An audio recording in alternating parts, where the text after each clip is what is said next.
Hi, welcome back to Ephatha. I'm Maria Bailey. It's nice to see you. Today, I want to talk about something called overgeneralization. Because if you're a parent navigating early communication, this comes up all the time, and it can be really frustrating. Overgeneralization is when your child learns a new gesture, sight, word, or symbol, really anything, but they use it for everything. For example, my son learned the sign more fairly early on, but he used it to mean I want more food, but he also wanted it to mean I want more agua or water, I want more help. But then he started using it for things he did not want, like when I cleaned his nose when he was sick and he wanted it to be all done, but he was using the sign more. All done. You want more or all done? So from the outside, it can appear as miscommunication. Oh, he doesn't know what he wants. More doesn't mean anything. No. It does mean something. However, from a developmental standpoint, this is so normal. Children are constantly building something that we call schemas. Schemas is when they take concepts and put them into categories. So first, they learn it broadly, and then once they can apply it and slowly refine it, it starts getting put into smaller categories. An example of this is when your child first learns the word dog. First, they see a dog and they say dog or woof woof or puppy. But then they go and see a cat and it's furry, it's got 4 legs, and it looks similar. So they say dog, woof woof, puppy, even though it's a different animal. In their mind, they've understood that it is an animal. It's similar to this other thing I call a dog. So I'm gonna put it in that category for now. And as they mature and grow and learn, they realize, oh wait, they're a little bit different. One goes meow, one goes woof. One has long whiskers and sharp nails, and the other one likes to cuddle and lick me on my face. So even though it is normal and expected in the normal developmental process, it doesn't make it easy. I know for me and my son, overgeneralization has caused some frustration, and it's been a little bit hard. I knew that he wanted something, and he knew for sure what he wanted. My son has no doubts about what he wants. He just doesn't have the skills yet to truly communicate what he wants. So we weren't understanding each other. That frustration started coming out in intense tantrums. He started screaming uncontrollably, crying hysterically, and throwing himself so much that he was hitting his head on the floor as he threw himself backwards. So instead of pushing him to use the right sign or waiting for verbal language to magically catch up and create more frustrations and tantrums and behaviors along the way, we asked a different question. We said, how can we support communication right now where he is? How can I help with the tools that we have available to us? So that's when we introduced Picture Communication Board. I made this board myself in less than 30 minutes, and I made it very simple and very relatable. I opened a Word document, I uploaded some pictures. Most of the pictures are actually relatable to him. They are pictures of him performing the actions. So I wanted a picture of milk, I put a picture of my son drinking milk. I wanted a picture of eat, I put my son actually eating his food on the table with his utensils. The more relatable it is, the easier it is to understand the concept, right? Rather than some random person eating, he sees himself eating. So he understands, oh, I understand what eat means now. So this is the board.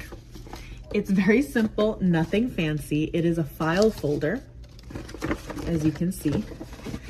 And on one side is where all of the pictures live. These are all the choices he can choose from, but this is a bit much. And as you can see, I just used Velcro dots and made these little square pictures on Word document.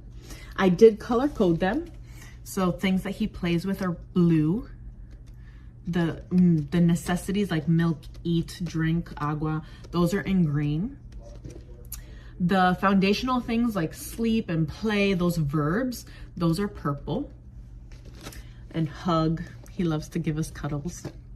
And then things like help and pain are in black because those are urgent. So this side carries all of them for me to choose to put on this side. This side makes it more digestible. He's young, he's still learning language. To have all of these, he won't know what to do with it. However, giving him a smaller field of 2 to 4 options, sometimes I only put 2, and then sometimes I put 3 or 4. This makes it easier for him to scan, process, and say, oh, that one, I know that one, or I want that one.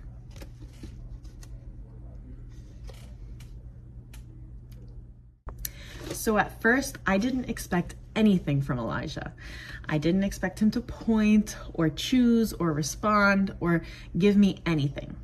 I just modeled. Agua, here's your agua. So during normal everyday routines, I would point to the picture or hold up the picture like this before giving him the item. If he wanted water, I'd show him the water bottle, but put this in front of the water. We say agua in our house. So agua, and then I would simply give him the bottle of water. This is really important here, and I hope you're listening. Modeling is not testing. It is not testing or seeing what they can do or holding out. Modeling is teaching. You're showing them what you are expecting from them. You're not testing them. You're not putting pressure on them. I didn't say, oh, you didn't press milk, so you can't get the milk. That is not what we're doing here. We're just low pressure modeling. Hey, this is what we do. And then you'd be so surprised to see it works. Sure enough, it did work for us. By day 2, Elijah started using the board unsolicited during meal times and other play routines. And by day 3, the tantrums stopped. Boy, was I a happy mama. No more screaming and throwing himself back where I was worried he was going to get hurt. Instead, he was using the pictures, or he continued to use his sign language. We have 2, one downstairs and one upstairs. And we don't force it. We simply leave it out, and sometimes we use it, sometimes we offer it to him to use. But we also move very fluidly between spoken language, the signs and gestures, pictures, but also body language and non-linguistic cues, because communication is multimodal. We all use so many ways to communicate every day, even if it just seems like we're using just verbal speech. We're actually using a bunch more, like right now. See how expressive I am with my face and my body and my hands? That's the Italian side of me. But we all use so many different ways to communicate every single day. And so we honor that with our clients. So now he uses the communication board sometimes, and we use it sometimes. And when we can't figure out what he wants and the frustration starts to increase, we simply offer it to him and bring it out as a support, not a demand. Something really important happened next. I want you to listen because this is the great part. See, before this, he actually was only really going na, na, na, na, which is a babble, which is great for about 8-9 months. But he was pretty stuck on just that and the vowel, ah, everything was vocalizing, ah. But around 9 months, you should see more variable sounds and different types of babbles coming in. And initially he didn't have that, but after using the board, he started paying closer attention to our mouth, our tongues, our teeth, putting his hands everywhere and zoning in. And he began playing with the sounds. And so now he went from just the N and the ah sound, and now he's using multiple sounds. Ba, ba, ba, da, da, da, di, di, di, g, g, g.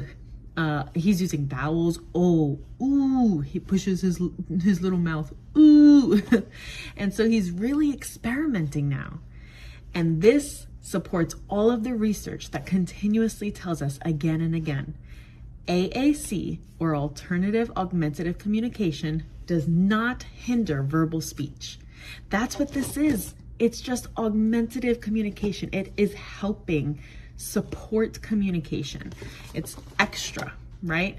Not even extra, because it's a valid form of communication. It is joined together, partnered together with verbal speech and other modes of communication. And it supports verbal speech. So when children understand that communication has meaning, that words and symbols and sounds, all they represent things, it actually strengthens their learning system. So not only in my household, but at Effort the Speech Therapy, we do continue to honor all forms of communication. So when Elijah goes and continues to sign more during dinner for more food, I say, yes, you want more? More food? Let's eat. And I might show him the picture of eating, and I say, eat eggs, because I'm now expanding. I'm trying to show him, yes, more is a word, and there are other words to help communicate more things. This is how children learn to refine their categories. This process is not about correcting, it's about expanding.